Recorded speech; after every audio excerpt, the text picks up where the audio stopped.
Straight ahead on 12 News, is there any sign of reprieve at the doctor's office? We'll have the latest information on the flu, then why at a Crystal Floral Company it may be time to stop and smell the roses. But first, for the third time this month, Brooklyn Park Police investigate a child death case. 12 News starts right now. Hello, everyone, and thanks for joining us. Police are investigating how a common children's toy led to the death of a little girl in Brooklyn Park. Officers were called to the 9200 block of Queens Garden North around 9 o'clock Saturday night on the report of a 6-year-old girl unconscious. The child later died. Cassie Bonstrom joins us now with the latest. Cassie? Well, police aren't saying yet whether this is a suspicious death or simply a tragic accident. Right now, they say they have more questions than they have answers. Police and paramedics arrived at this home Saturday night after a 911 call about a child not breathing. Officers received information that the girl had somehow wrapped a jump rope around her neck and went unconscious as a result of that. Medics tried to revive the girl, identified as 6-year-old Kendria Johnson, but she died at North Memorial Hospital. Now, investigators are trying to figure out why and how it happened. Many details are yet to be sorted out, and we're currently going through that process as we speak. Deputy Chief Todd Milburn would not say how many people were in the home at the time of the incident or who called 911. He also would not say whether it was a criminal matter, saying only it's still a death investigation. The medical examiner continues to investigate the cause and manner of death. At this point, I cannot draw conclusions based on the information we have. That was preliminary information that we received over the air from the caller who called 911. So again, we're going back and we're reviewing everything that we possibly can as part of the comprehensive investigation. We'll be doing our due diligence to follow up on every angle for this particular case. Now, this is the third incident in Brooklyn Park in the past month involving a child. Several weeks ago, a baby died after being punched by his father. A second child, just days later, was shaken to the point where he suffered brain death. Now, Deputy Chief Milburn said some of the same officers who responded to those incidents responded to this scene this weekend as well. And Mike and Alex said it's been a difficult month for the department. They do have resources available, and of course, they'll continue to investigate this case, and they say they'll have more information in the coming days. It is so sad. All right, thank you very much. Sad. A fatal crash in Maple Grove over the holiday weekend was likely the result of drinking and driving. Shortly before 4 p.m. Friday, authorities say a wrong-way driver sideswiped one vehicle on County Road 81 near Maple Grove Parkway, then slammed head-on into another vehicle, killing that driver. The wrong-way driver also was killed. Authorities identified the wrong-way driver as 54-year-old Michael Kelly of Osseo. Maple Grove police say Kelly appeared to have been drinking. The other driver killed was identified as 68-year-old Sharon Swanson of Dayton. 3 other people were also hurt from the initial sideswipe crash, which caused one vehicle to veer into another vehicle. Their injuries are not life-threatening. A pharmacy robbery in Brooklyn Center is just one of several crimes committed by a Minneapolis man. Robert Lee will be sentenced next month for a total of 5 aggravated robberies, including the robbery of the CVS pharmacy on Brooklyn Boulevard in Brooklyn Center. He's also a suspect in as many as 5 other Twin Cities robberies. Lee is expected to receive a 20-year prison sentence. Meantime, the Red Cross helped a Brooklyn Park family after a fire damaged their home on Sunday morning.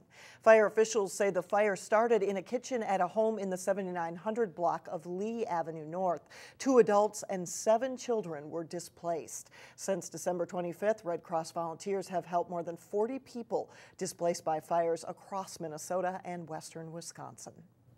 Today, Senator Amy Klobuchar is in Plymouth to highlight bipartisan legislation helping people with disabilities. The ABLE Act was approved earlier this month to bring financial peace of mind to parents who have children with disabilities. Delane Cleveland is live in Plymouth with more. Delane? Yeah, Mike and Alex, I'm here at the Hammer Residences Kentucky home, which is a group home for people with disabilities. Now, the ABLE Act affects the people who live here and their loved ones. It's going to make a lot of real differences in people's lives, including, we hope, the people who are living in this house.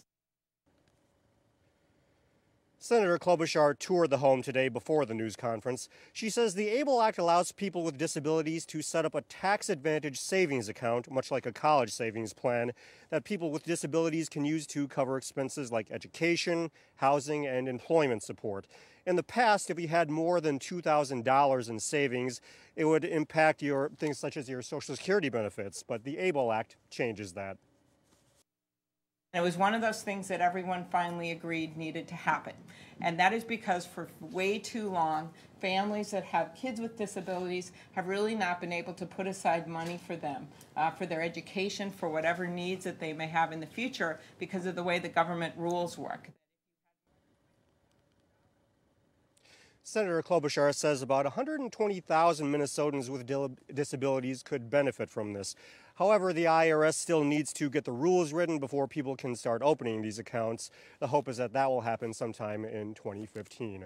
Reporting live in Plymouth, Delane Cleveland, 12 News. All right, Delane, thanks very much. Well, the flu season hit Minnesota fast and hard this year, killing 3 children so far. Yet while doctors say things have waned a bit, we're not out of the woods just yet. The HCMC clinic in Golden Valley started seeing people come in with the flu several weeks ago, especially children. State health officials counted 281 new flu outbreaks in Minnesota schools right before students left for winter break. The number of cases has dropped in the past week, but some health officials say we could see a second spike. Because school's out of session right now, you're not having all the school kids in close proximity as much as they were beforehand. When that comes back next week, I fully anticipate the numbers to go back up a bit. And doctors encourage people to wash their hands to help avoid spreading the disease, or if you think you might have the flu, take Tylenol or ibuprofen to reduce the fever. That'll make you less contagious as well. It's one of the coldest days so far this month. Well, that's right. The Twin Cities is under a wind chill advisory through Tuesday when it could feel like -30. But as reporter Sonia Goins shows us, the cold weather didn't scare people away at Elm Creek Park Reserve. Old Man Winter finally gave us all something to cheer about. It's great. We've got our kids out here. Oh yeah, it's a blast. It's our first time this year. It's kind of something that you, in the winter that you can do that's fun, where you don't worry about how bad the weather is or that it's cold. The tubing hill at Elm Creek Park Reserve was packed with plenty of outdoor enthusiasts. We're liking it because in New Jersey we really haven't had any kind of snow, so loving the winter activities. Christmas didn't even have snow. Had cold temps and snow, and you've got one slip. It's really slippery. Very fast hill. I thought it was really fun going on the bumps. It felt like I was actually flying off my tube. Flying fast is a major part of the fun. I just like going fast and then hitting the sides. Hitting the bumps is a bonus. I thought it was really fun because there's like a bunch of hills that you can go on, like bumps that you go over, so you went faster and stuff. Going down the hill isn't just for the kids, but the young at heart too. We're in our 40s and it makes you feel like you're 8 again. We're alive! In Maple Grove, The bigger the better. Sonia Goins, 12 News. This week is typically a busy one at Elm Creek because all the kids, of course, are out for winter break. But officials do tell us business has picked up since Saturday when it snowed. Coming up, a dose of good news delivered by a Crystal Floral company. Then later in sports, the Brooklyn Center boys basketball team racks up some early season wins. We catch up with the Centaur. But first, if you thought today was cold, wait until Tuesday.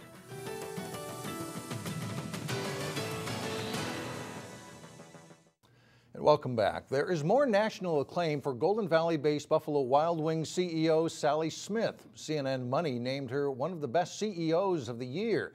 The honor was shared by the likes of Apple's Tim Cook and Mary Barra of General Motors. CNN highlighted Buffalo Wild Wings for embracing technology to improve efficiency, such as those tableside tablets to place orders. Well, it has happened. It's not the norm right now, but there are some places in the Northwest Metro selling gas for less than $2 a gallon. The average price in the Twin Cities today was $2.15, but that's a full $1 less than a year ago. And as we found out, the cheaper gas is welcome relief for some small businesses too. In some cases, it provides time to stop and smell the roses.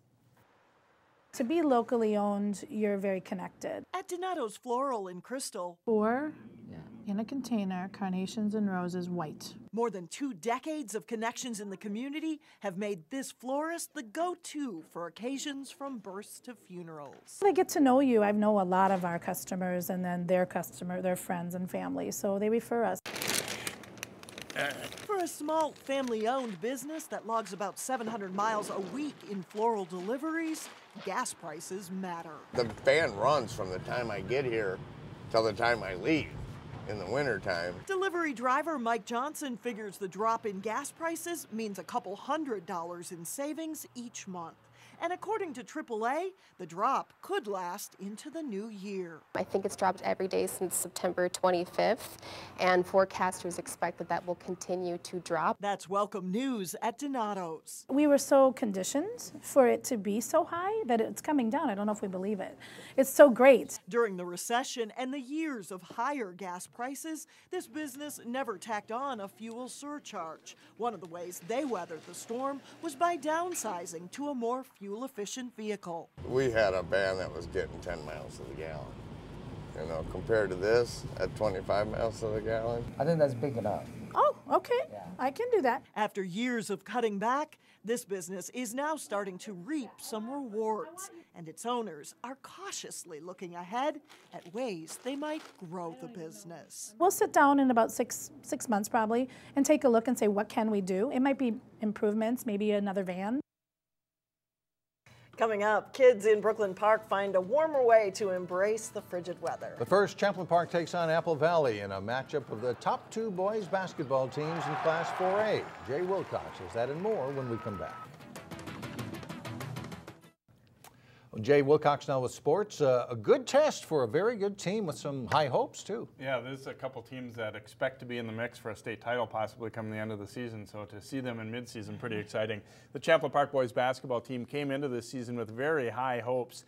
The number 2 Rebels have played very well so far, and that continued in a matchup with top-ranked Apple Valley. The team's meeting in the Granite City Classic at St. Cloud State. McKinley Wright gets a high screen and pops the 15-foot jumper as the Rebels take a 9-7 lead early. Here's some defense. Theo John with a huge swat on Jordan Bolton of Apple Valley.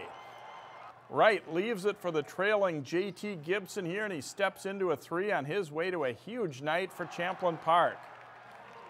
They go inside to John and then back out to Marty Hill for a 3-pointer. Champlin Park races to a 39-30 lead at halftime. Second half, and Gibson keeps lighting it up. He takes the return pass and is wide open for a 3. The Rebels lead at 44-35. Gary Trent Jr. is a good one for the Eagles. He gets the acrobatic layup here on the way to a 23-point night. Gibson, though, really has a night to remember. Just after hitting a 3, he gets the steal, layup, and a foul. That gives Gibson 1,000 career points. He scores 38 total. After trailing most of the night, though, Apple Valley rallies. Austin Corba's long 3 pulls the Eagles within 76-74 late.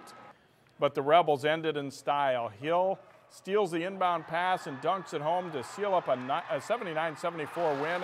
The crowd goes wild as number 2 Champlin Park knocks off number 1 Apple Valley.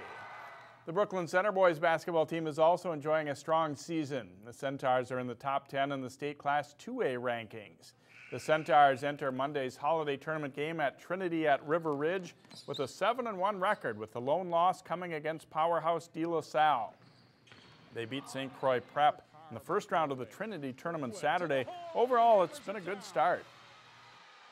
We're doing good. We like getting way better than we was.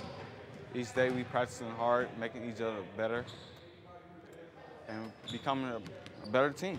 I'm very excited. We haven't been playing our game of basketball, but we've been coming out with wins, so that's good for us. The Centaurs hope for bigger things down the stretch of the season, but winning their holiday tournament would be a good first step toward those higher goals. You know, we've won it the past 3 years, and really the competition level is not as competitive as I would like, but, you know, it's an opportunity to get other guys to play, strengthen our bench a little bit, and then, you know, the other guys just kind of be able to cheer them on as well. So I'm expecting us to, you know, sweep through and win it, and then come into the new year with another challenge because we have the conference play. BC is facing Cristo Rey Jesuit Monday evening. The Trinity tournament wraps up on Tuesday. There are plenty of holiday tournaments going on this week, many of them starting today, and one of those is in New Hope, where John Jacobson is standing by live. Let's go now to John. Well, thanks, Jay. It's the 18th year for the Armstrong-Cooper girls hockey tournament here at the New Hope Ice Arena. The first tournament 18 years ago, called the Cable 12 Cup back in 1996, won by Park Center. 8 teams are in this tournament over 3 days. Tournaments through the years have been played here at New Hope and at Plymouth Ice Center, but now back at New Hope as its permanent home. As we take a look at the tournament schedule for tonight's quarterfinal round games here at New Hope. On the north rink here behind me at 5 o'clock, it will be Holy Angels of Richfield taking on Bismarck. The Blizzard is the #1 team in North Dakota. Then at 5:15 over on the south rink, Anoka faces off with Matamidi. At approximately 7 o'clock here on the north rink, it's tournament host Armstrong-Cooper battling Champlin Park in a game that counts in the Northwest Ribbon Conference standings. And then finally, it's Owatonna and St. Paul United at 7:15 on the south rink to wrap up day 1. The 2 quarterfinal round games here tonight can be seen live on Channel 12 and on 12.tv. The tournament again continues tomorrow and Wednesday at New Hope with the tournament championship here on the north rink at 5 o'clock on New Year's Eve. Should be a lot of fun. Jay will see here in a little bit. All right, thanks very much, John, and hopefully the arena is going to stay warm here tonight with all of the cold temperatures, but should be a good tournament once again. All right, thanks a lot, Jay. Thanks, Jay. Still ahead, one way to warm people up on the inside. A celebration of Frozen next. It is certainly frozen outside, but inside the Zanewood Recreation Center, they are dedicating the week to the Disney film. Hey everyone, what are you making in art today? That's right, the art project of the day is building Olaf the snowman from the Disney movie Frozen. Nobody in this class of 5 to 12-year-olds needed a design to go by. They are indeed very familiar with Olaf. Zanewood offers programs like this when kids are out of school and parents are often at work. Just keep them busy. So keep them busy with crafts, games, other activities like small group games, and I think they're really looking forward to the movie this afternoon because they're going to watch Frozen. Yeah, and if you're 7 years old, you can't have too much Frozen, right? And they do have other programs planned for this week, including building gingerbread houses on Tuesday and a field trip to the Works Museum in Bloomington on Wednesday. You can still sign up. The cost is $20 a day. It's a great program for kids. Yes. In the wintertime, get them out, get them doing something. I was thinking any parent at home is also thinking how to keep the kids busy, right? That's the goal this week. That's it for now. Thanks so much for joining us, everyone. We'll see you back here tomorrow. Community Corner is coming up next.